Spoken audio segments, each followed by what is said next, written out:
All right, welcome back everyone to VIBE Edu Podcast. I'm so excited to be with three amazing folks, Kim Gameroz, TJ Vari, and Mitch Weathers, as we're going to be hitting another topic on professional development.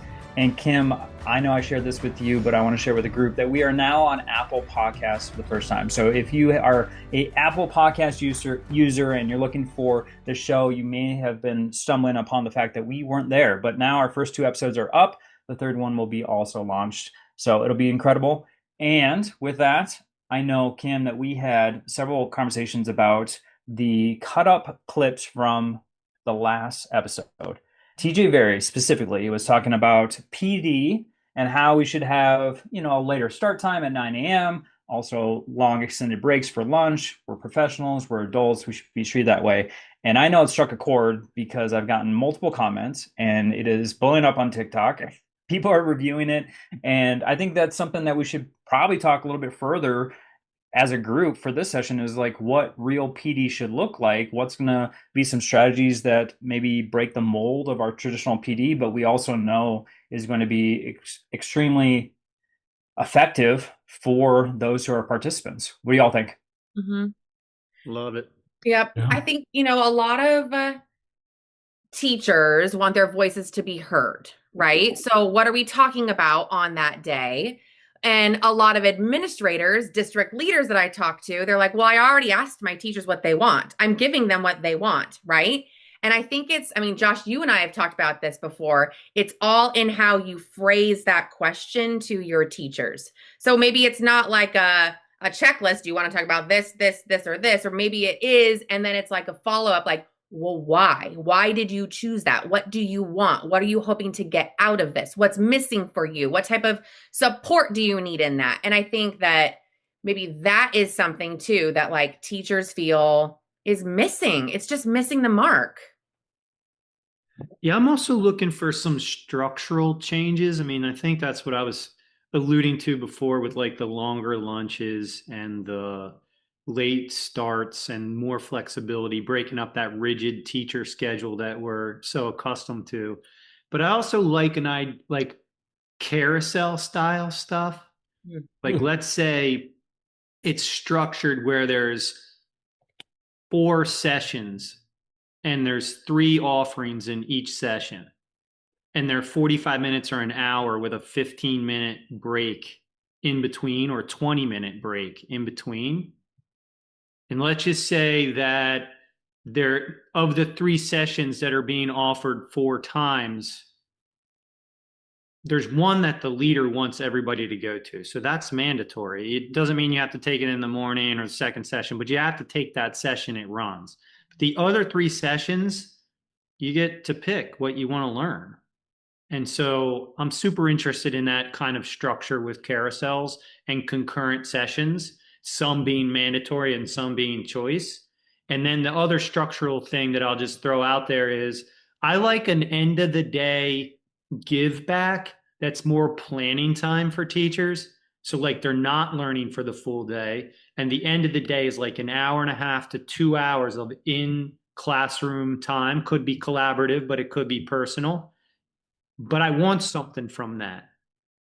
So you want some accountability or some product of that time. Yeah. So I'm not all for just totally opening it up. You know what I mean? I was a principal and an assistant superintendent. I want a real productive, high impact learning to take place that people are going to use. But that's also why I want to break up the structure, because I know you can't sit and get all day and then do something with it. But if we say like, everybody's going to develop a lesson plan for the next 2 weeks. It doesn't have to be on Monday, but one of your lesson plans is going to include the jigsaw strategy that we all learned. We want to see that or something like that. Does that make sense?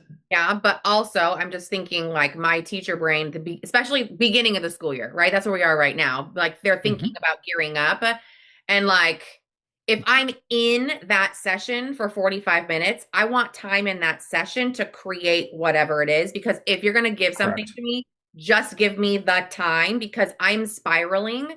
Like I need to pump something out. If you want something, I'm going to give it to you. But like, I really just want to organize my classroom. I really just want to laminate names and cut things out for my kids. Like that's really what I want to do, especially for elementary teachers.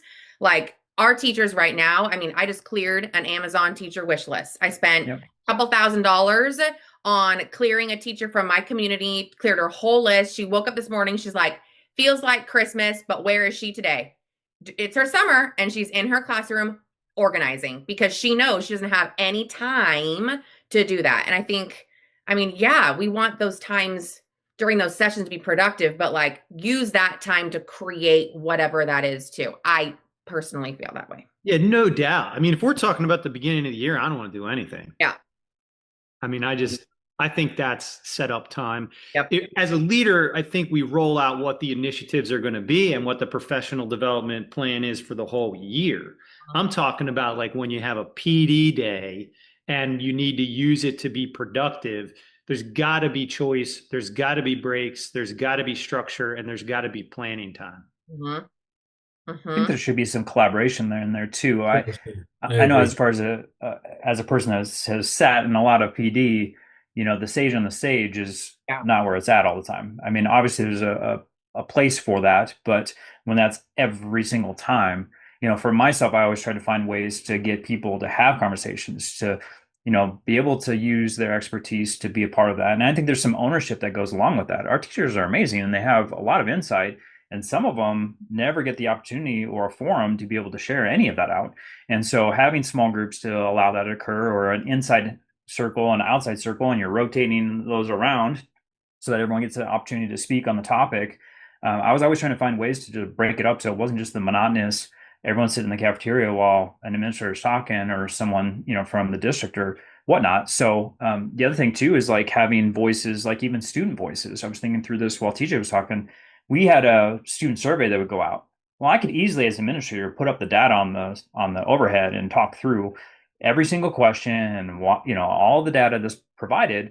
Instead, what we did was a rotation, similar to what TJ was talking about, where teachers rotated through the students. So the student had each question, but then they also had the student perspective, where the teachers were like, "Oh, I don't know about that. I don't think I agree with what the student response was." Like, for instance, you know, how many people are smoking in the bathroom? Well, it says 40%. I don't think that's right. I think that's too high. And the kids are like, no, I see kids vaping in there all the time. You know, they'll tell you straight up. But to have that student perspective there, change how the staff responded to the responses, and then realizing, oh, shoot, we actually have a bigger problem here than we realized. And that's coming from the perspective of those who are taking it versus me, which I could easily do, but it wouldn't have the same effect of just going through the data. So I think as administrators, I think there's ways to bring people in and to have it more of a collaborative piece, to be able to, you know, have all these different experts and point of view to make it more impactful. Look at Mitch. Always thinking.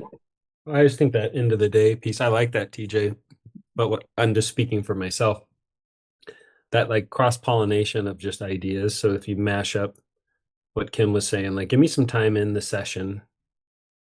But that's just like this digest. It's kind of more metacognitive time, but we're sharing ideas and you go, oh, I didn't even think about it that way.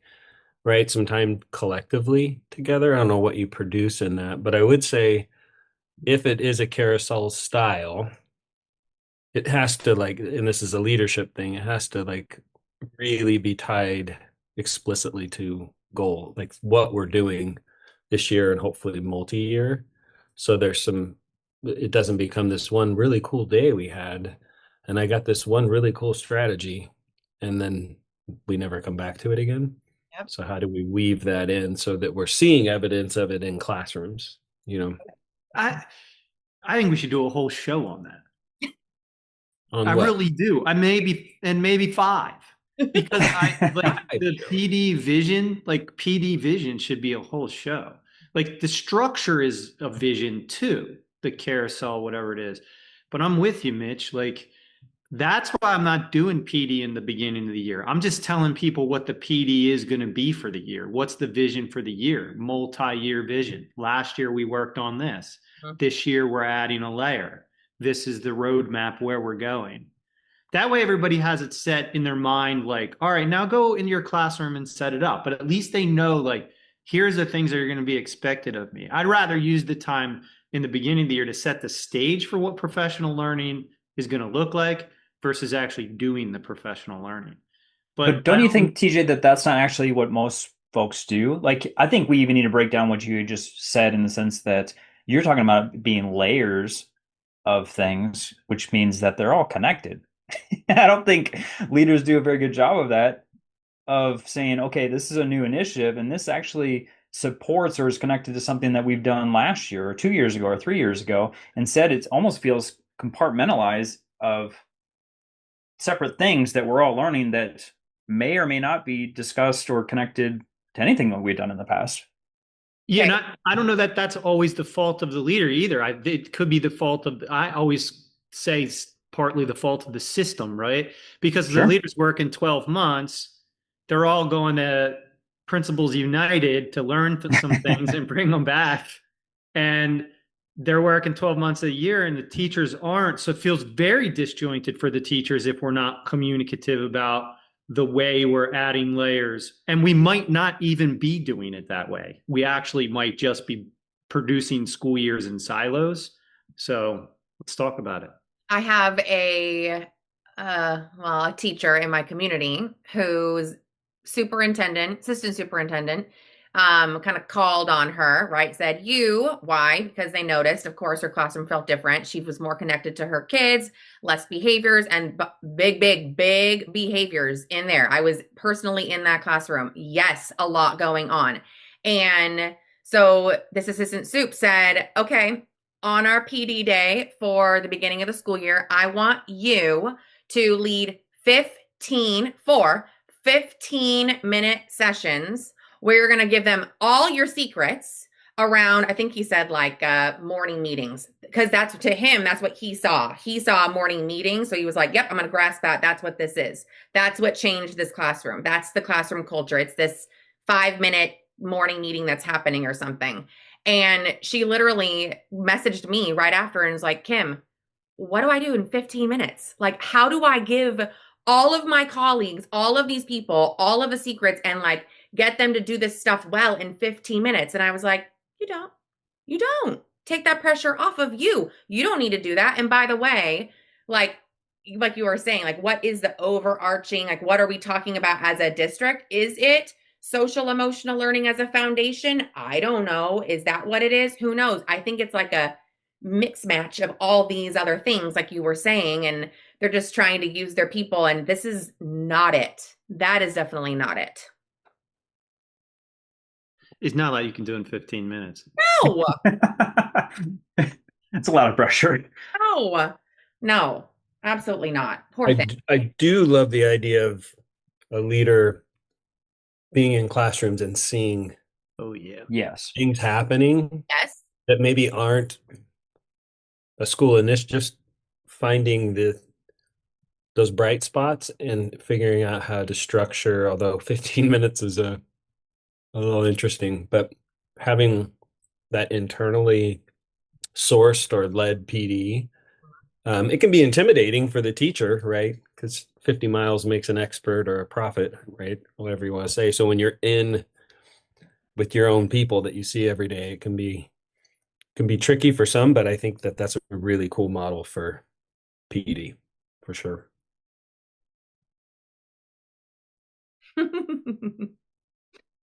Josh?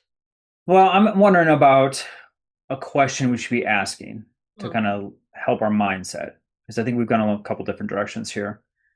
If you're running PD or a PD session, what's a question we should be asking for every professional development? And maybe I'll throw it to you, TJ, since you talked about having to be the lead for PD for your school that your principal just assigned you on the spot. But maybe it's a question that we aren't even asking currently. Well, first off, I think a measurement question is important, and I like exit tickets. I was talking about this on another show. Like, what was the most important thing from today? And like, that could be a daily exit ticket, but also for the session, you can ask a 3-2-1, 3 questions you still have, 2 insights you gained from today, 1 thing you plan on implementing right away. I think those kind of data type of questions also help people with processing, like you were mentioning before. I need to process this last 45 minutes. I personally would rather go through the sessions learn things and then implement on my own time versus trying to make a product within a certain set of time while I'm still processing. But definitely questions about what people got and what they plan to do with that information. Those questions are a must. Mm-hmm. It can feel intimidating though. Like I'm just thinking, especially about teachers in my community, I know how they are, most of them. And when they're sitting there getting information, right? Not presentations, conversations, hopefully. And if someone says, "What are you going to do with this?" They're like, "I don't know.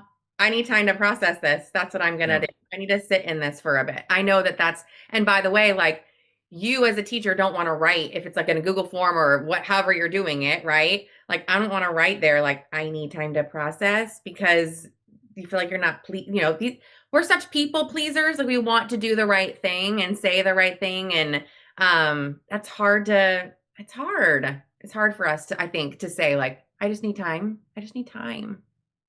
So maybe it's something that's built in over the school year to still allow time, but also allow some space for processing and reflection between where everything is laid out for everyone, that information piece, versus maybe another session is for the actual item and planning. Because that's the other thing too. I don't think, and this is something I had to work on as an administrator, is like making sure that there were multiple touch points through the school year. So it wasn't just a one and done. It wasn't just a silo of information that was never touched again, but it was something that was brought back to the table for our teachers.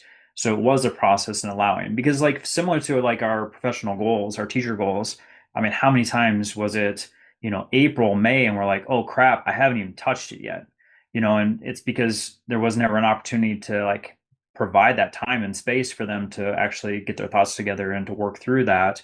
And so it's something maybe similar with that question that we're maybe asking as PD is like, what is that plan, what is that staff plan where we're providing opportunities for them to actually work through this, instead of saying, oh, it's on your plate now, go take care of it.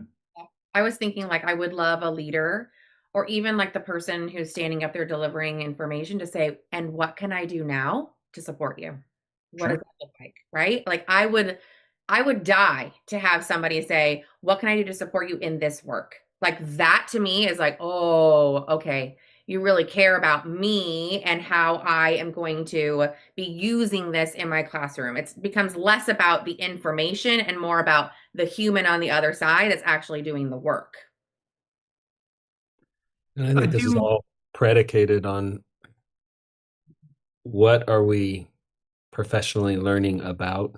And I'm not saying that that's an easy thing to do, but if it's a collective decision, if we look at a student needs survey, if we're looking at other data points, and we all collectively recognize, hey, we need to do some work here. And I know that, like, if you typical comprehensive public high school, you got a lot of voices, and so it may be a multi-year plan, but if teachers have voice and choice in what we're learning about based on data and need, not just willy-nilly, I think all of this that we're talking about is much more organic and just natural as a next step, because the buy-in's there. People want to take action, and then you can have differences. There's people that learn, digest, and need to do some of it before they have a conversation and reflect and iterate. But I think as a beginning point, we really have to be intentional about what it is we're learning and why. And then I think all of the subsequent conversations flow more organically. What do you guys think about that? Does that make sense, what I'm trying to say? Yeah, I just think that if you slow things down, if you create a vision for the PD, you roll that out, you slow things down, you increase choice, you increase breaks, you use good structure, you use good sound adult learning theory, you ought to be able to ask questions and get people collaborating. I mean, we ask kids to do that every day. And so I'm not asking that of people in a structure where you're in a cafeteria for 8 hours. that's rude. But if we've got this carousel style and time in the afternoon and a late start, I am going to inject more accountability into that, if I'm being candid, because I believe in a pressure and support model. You know, pressuring people without support is frustrating, but supporting people without pressure is just the status quo. And so I want something to happen from this PD day that's a change, even reform. And I want to see what that's going to look like. And I want to be able to ask questions about what people think, and maybe even on the spot, if that's okay, because I put the support in place and I wrote out the vision already for it. Otherwise, I don't want to do it at all. Like I want to talk about that too, because I've said that even when I was an assistant principal, I'm like, well, if we're not going to get something from this, I'll just bring the kids in. Let's just have another day with the kids. Right. Get back to work. Yeah. Right. So maybe that's a good bridge, TJ, to talk about like another question of like turning PD into something that's consumed versus taking action, but not just action, but something that's transformative. Because I think what you're feeling, and maybe this is for all of us, I don't want to speak for everyone, but I felt the same way, TJ, of I've been in PD before, even as an administrator, I'm like, okay, cool. I'm not doing anything with this after today. Like, good try, but it's not landing. It's not for my campus. It's not where we're at. You know, fill in the blank is the reasoning behind it. But when we're looking at PD, like, what are those things that are involved that's going to shift that switch or flip that switch to make it so that it's something that's transformative for folks to actually do something with it? What if everybody has a PD vision to start the year? What if that's something that we create, like a positive PD mindset? Like, because one of the things that's happening even in this conversation is that we're putting like a lot of this on the PD provider. And I think as adult learners, we need to come into the session thinking, I'm going to learn. I said it before, but I'm going to learn something from this no matter how bad it is. And I'm going to get better because that's my responsibility. So I'll always keep coming back to that too, because I think as PD consumers, we have a responsibility to bring our best self to the PD day and not just expect it to unfold perfectly for us. I was doing. Well, can I interrupt you? I'm sorry. I'm curious specifically for you, TJ and Josh, as former school leaders, how do you cultivate that culture? Because it is one part expectation, like, hey, let's be, but it can't just be expectation. It's a culture, right? A culture of learning that this is what we do. Like you were saying, I'm going to try what can I get out of this? Yeah, there's so many teachers though I've had poor experiences that I felt like I was chipping away at that for years to let them know this is not a waste of your time. We're for real about this. This is something that's going to be able to be actionable and improve your classroom. Because that's the thing, it's like, what is it? What am I getting out of this? What is it for me? Right. And we all do that. So a lot of times it's like, is this something that's just going to fall to the wayside? Like we're just checking a box and then it goes away. Because so many people have experienced that. Have felt that. As a teacher, I felt that. Like, okay, this is a new shiny thing. We're not going to learn about this or touch point. We're not going to have any more touch points on this moving forward. So like, is it really worth my time? Am I going to do it in my classroom? To TJ's point of accountability, I knew nobody was going to be in my classroom.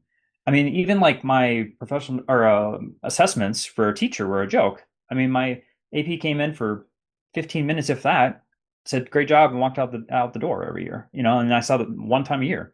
So like, I already knew like there wasn't really anything that was going to be keeping my feet to the fire in regards to this new initiative. If I felt like it was good, of course I'd do it, but that was totally on me. It wasn't about any accountability outside of myself. So like, if I wasn't someone who, you know, had high expectations and standards for myself, or maybe like someone said earlier about, you know, a do-gooder or someone that's going to follow the rules, like I do it because I was supposed to, not because, you know, I had accountability for it. So all that being said is, like, as a leader, I think for me, I had to like change the mindset of what PD was overall, because previous experiences were so horrible that they were just like, okay, the new guy's here, it's going to be the same thing. And I had to be like, no, we're changing it all up. This is going to look different as far as the structure, how we're providing the information, how you're going to interact with it, and how you're going to collaborate. And once you started to see that and get more experiences of that new model, I think that's when we started to see the shift. Yeah, and I think about PD as like a PD day as not really being just a day.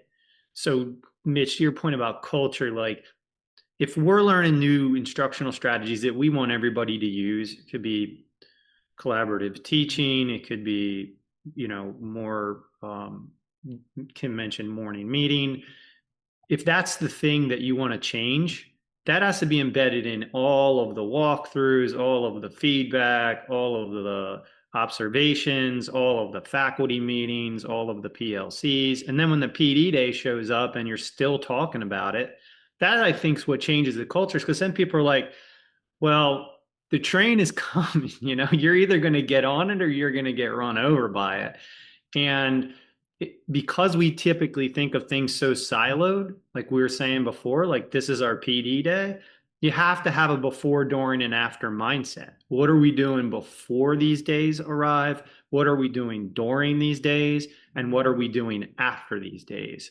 And so every day is a PD day. We're coming to work to learn first every day. And that's the cultural shift that I would introduce, especially as a school leader, but even as a district leader. It's like, bring your learning self first and your teaching self second.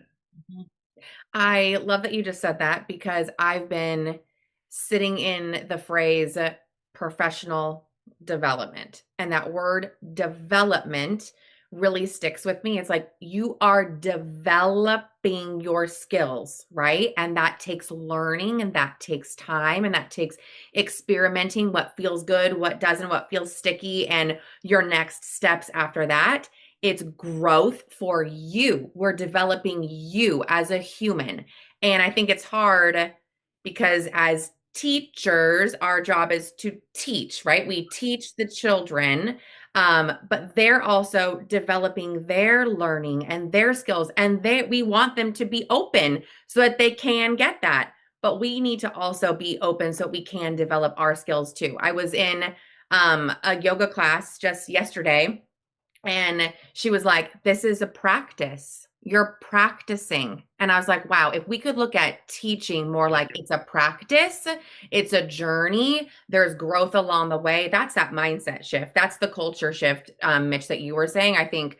But having a leader say that to a group of teachers, like how lovely would that be, right? Like we're having PD because we're going to develop together as leaders, as educators, to support our kids and support ourselves. And just know that after today, we're going to continue to talk about this, and I'm going to continue to ask you, what can I do to support you? Like that would be a dream. I think that's like quite dreamy. And model it, not just say it. Totally. Like, again, I plug Principals United, the conference. Leaders who are going to that should talk about what they've learned, what blew their mind from it. Not just try to implement, but talk about it. One of Covey's high trust behaviors, I love Covey's 13 high trust behaviors, is get better. And so when we get better visibly, but we have to model the fact that we're learning and we learn stuff and we're continuing to learn stuff and we went someplace to learn things. When we talk like that, I think it also changes the culture and makes it okay to say, I'm learning. The leader can't just know it all. It's not possible. So we might as well just take that off the table and become a learner with everybody else. Okay. Josh, you want to wrap it up? We can, yeah, for sure. I kind of lost track of time as this group was just pouring out such awesome wisdom. All right.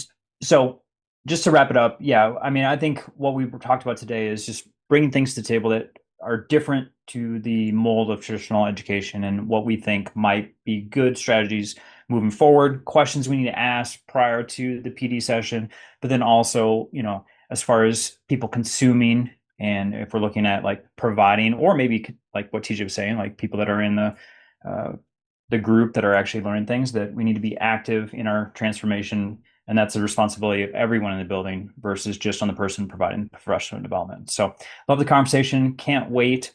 For those who are consuming this podcast, if you're on YouTube, throw it in the comment. If you're, checking us out on Apple or Spotify, hit the subscribe button, follow whatever that button says. And we'd love for you to also rate and review the podcast as we're just getting this kicked off. I know there's a community that Kim continues to talk about that is just thriving and also, interacting on different social media platforms with the podcast. But we would love for you all to get connected with us, share out, maybe some additional topics that you want to hear from us, any input, feedback. I mean, we're for real here. We want to get a very collaborative space for everyone. So this is not just talk. We want action from you too, and can't wait for additional topics in the future. So with that, thank you guys for joining the roundtable here.